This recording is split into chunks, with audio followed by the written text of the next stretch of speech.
I'm not gonna lie to you guys, I have a bit of a problem. I really love winter. It's my favorite season, hardcore carried by Christmas time. The dark skies with vibrant and bright decorations and Christmas lights, watching movies by the fire, going out and picking a tree, then taking it home to decorate it. I love it all. Christmas is rad. My problem is that I'm a little gremlin who hasn't seen the sunlight. I'm a YouTuber. I work on videos, do the voiceover, I edit, and when I don't do that, I'm playing video games for those videos. I miss out and I'm stuck inside during my favorite season. Don't get me wrong, this is what I want to do for the rest of my life. But being chained to my PlayStation so I can do what I love sucks, especially in winter. But boy oh boy do I have quite the band-aid solution. What better way to fix my problem of not experiencing winter than to emulate winter in video games? I'm killing two birds with one stone. I'm playing video games and making content, while also getting to experience my favorite holiday. The only trade-off is that I don't get to talk to my family for a couple of months. But I can have a family in Skyrim! There are lots of fun games to play during the Christmas season, but there are even more individual missions or levels in games that fit that holiday feel while the rest of the game doesn't. Like Minecraft, look at this guy I made. And not everyone has the time to finish a bunch of video games in a few weeks, so throughout this video, I'm going to alternate between whole games and individual parts of games. Starting with one of the best missions in Modern Warfare 2, not that one, Cliffhanger. This mission is one of my favorites in the entire Call of Duty franchise, and I feel like it's absolutely a perfect mission to play in the holiday season, because nothing says Christmas like infiltrating a military base and coordinating headshots. This level really does fit the winter aesthetic really well though. Can you guess why? Not only does this fit the vibe on a visual level, but it mixes that into the actual gameplay as well. Any developer with a solid understanding of white can make their level snowy, but the Infinity Ward team brilliantly incorporated the snow as a hazy form of cover, obscuring you and your enemies. This level does have a bit of traditional cover, but it's few and far between.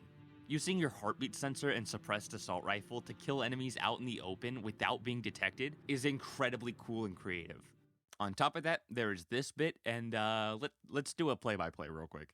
Okay, he's going down the slope. There's the ramp. He's dodging trees and shit, going really fast in that snowmobile, and boom, right there. His tailbone is gravel, and he can never walk again. Yeah, COD has never been the most realistic IP out there. You definitely need to suspend your disbelief a bit. Here especially. But for me, this scene is so rad that I don't really care too much. It's more funny to me than frustrating.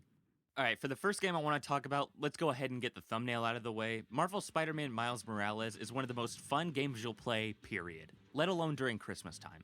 Open world traversal is incredibly important to a game's replayability, and Miles Morales knocks it completely out of the park, combining expressive web swinging and venom boosts, while also delivering a beautiful open world. I especially love the Christmas dinner scene with Miles, Rio, Finn, and Genki, despite how awful the dialogue can be, and chasing Rhino through the mall on Christmas Eve, dodging all the shoppers is a really fun set piece. My only issue is that this game drops the holiday theme after the dinner. You meet Uncle Aaron on Christmas Day, and nothing really happens. This game could really take place any time, and not too much would change. The only plot point that really hinges on the winter setting is the blizzard in the final mission. I really do feel like they could have done more with the holiday setting, but hey, at least New York got a new look in this game. And while it doesn't lean into it too heavily, this is one I've returned to every year since 2020.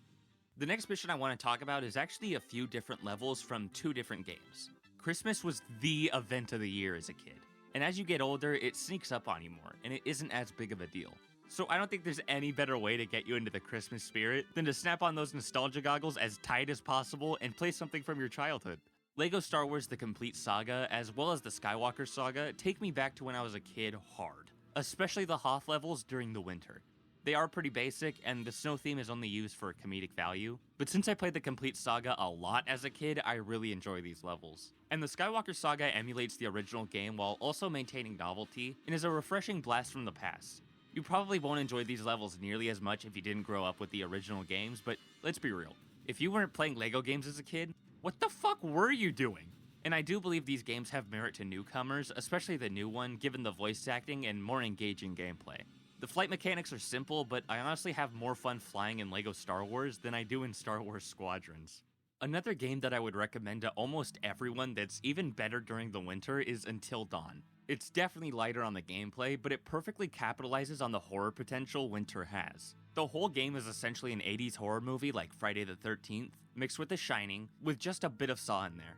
The harsh cold and a supernatural threat trap the teens inside with a psychotic serial killer, putting each character in lethal danger no matter where they are.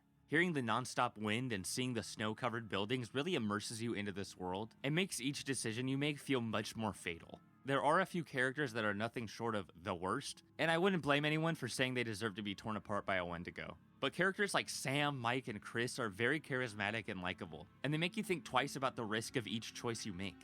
If you're a big fan of horror, I doubt you're going to be blown away by this game, but you'll certainly enjoy it. I feel like this game has perfect winter vibes without being too sappy. I mean, there is some cutesy stuff with these two, but every painfully wholesome moment of a budding relationship is countered by moments like this. Because Michael and I are gonna fuck! Given the fact that it's one of my favorite video games of all time, I really feel like I need to bring up chapters 8 and 9 of Uncharted 4. They definitely fit this category of, well, basically having snow in it, but these two chapters are highlights in the Uncharted series. They have some of the most creative puzzles and climbing sequences, as well as very fun combat encounters. It starts off with light snow and lots of green, but then transitions into this very cold color palette. To be honest, the aesthetic and religious imagery is about the extent of this game's holiday themes, but regardless, these chapters are very fun to play. I especially love how since you traverse through caves, with only a few man-made structures, you have to do things like using this metal crate and positioning it so you can properly swing off of it. This game definitely doesn't scream Christmas, but honestly, fucking whatever, man. You're gonna love these levels. Now, I don't know about you, but one of the best ways I can think of to emulate winter is to play a game where winter never ends. God of War Ragnarok. What the fuck is this shit? Okay, so in the game, it's been winter for 3 years because killing Baldur started Fimbulwinter, a cold storm that doesn't end no matter what time of the year until Ragnarok is finished. So why the fuck am I on Dagobah? Apparently Fimbulwinter affects each realm differently, and I guess sort of enhances their certain aspects, like Midgard's snow and Helheim's snow. Huh. I guess it's not as big of a deal as I thought it was. Anyways, yes, there are a few sections in this game where there is absolutely no holiday aesthetic to be seen. But the beginning section of this game is covered in snow as far as the PlayStation can render, and it'll definitely fit that winter vibe you're looking for. And on the off chance that it doesn't, it absolutely makes up for it in story and writing. This game honestly might be the best game to play last on this list, or at the tail end of winter right before it stops snowing, so that the game changes with the real world. We are trying to emulate it without leaving our dungeons after all. This next mission I want to bring up might not be the best for getting into the holiday season, but it's definitely great to play in the winter, so maybe save this one for the 26th. The Last of Us Part 1 is a very somber video game, but has its moments where humanity shines through, and one of those sections is the winter chapter. I mean, parts of the winter chapter. We still gotta have moments like this. But this chunk of the game is what really strengthens Joel and Ellie's bond the most, and takes their relationship from bodyguard and cargo to father and daughter. Winter is probably the bleakest part of the game, but at the same time, it's where you see their love for each other really shine the brightest. Both of these characters are so desperate to save each other, and are willing to go to incredible lengths to ensure each other's safety. It was also really interesting to get to play as Ellie and let her save Joel for once. And similar to Modern Warfare 2, they used an intense blizzard as means to hide from enemies, enhancing this game's focus on stealth combat. Call of Duty's use of this idea was a nice change of pace for the franchise, but I think it fits The Last of Us better and reinforced how scrappy the gameplay can be. You really have to adapt to each combat scenario and run through whatever the game throws at you, especially when your surrogate daughter's life is on the line. The last thing I want to say before moving on is that after all that struggle and all that ground covered across the US, the season ends with an emotional climax, where Joel finally calls Ellie baby girl, the same name he called Sarah. The last game I really want to talk about in this video is one that I feel is really underrated and is the black sheep of its franchise, in more ways than one. Batman Arkham Origins is one of the best video games to play during Christmas, as it does what Miles Morales fails to do, and makes the holiday an integral part of the plot. Especially considering that Arkham Origins follows the same trope the series has where it all takes place on one night, spanning from late Christmas Eve to early Christmas morning. The plot is essentially that the crime boss Black Mask put out a bounty on Batman on Christmas Eve, and 8 different assassins try to kill him before time runs out. I do think it is a bit ridiculous that the bounty was put out on Christmas Eve, but spoilers for a decade-old game, it was the Joker who put out the bounty. If anything, it would be weirder if the Joker's plot wasn't theatric. I really do think that this is the best game right now to play during the holiday season, as you not only save Gotham and Christmas, but the Arkham combat has always been some of the best that the action-adventure genre has to offer.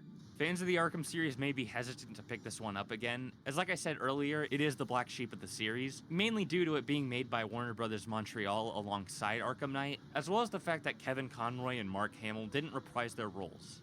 In my opinion though, it is definitely a worthy trade. If this prequel doesn't have Kevin or Mark so that they can appear in the next mainline sequel, then hell yeah, get someone else. In their stead, Troy Baker took up the role of Joker, and Roger Craig Smith, you know, this guy, took on the role of Batman, and they both absolutely knocked it out of the park. I can definitely understand why fans would be underwhelmed by Origins, considering how great each Arkham game is. But when you look at the game for what it is and not what it isn't, Batman Arkham Origins is a really fun Batman game with some of the best boss fights I've ever played, and is the perfect game to play during the holiday season. So there we have it, some of the best games to play this Christmas to get you into the holiday spirit and fix that problem of wanting to do holiday activities, but not wanting to leave the house because, you know, look at me. There are plenty of other games I could talk about. A bunch ended up getting cut from this list, but hey, maybe next year. Personally, this handful of video games and video game levels are all I need to make up for the fact that I'm not going to go outside and see snow this year. Well, come to think of it, I haven't actually seen snow in person in years, man. I live in California. The only time I had a white Christmas was out of state. So, if the coldest weather I ever get at Christmas is a bit of rain, and the whole point of making this video was to play games that recreate that, oh, fuck me!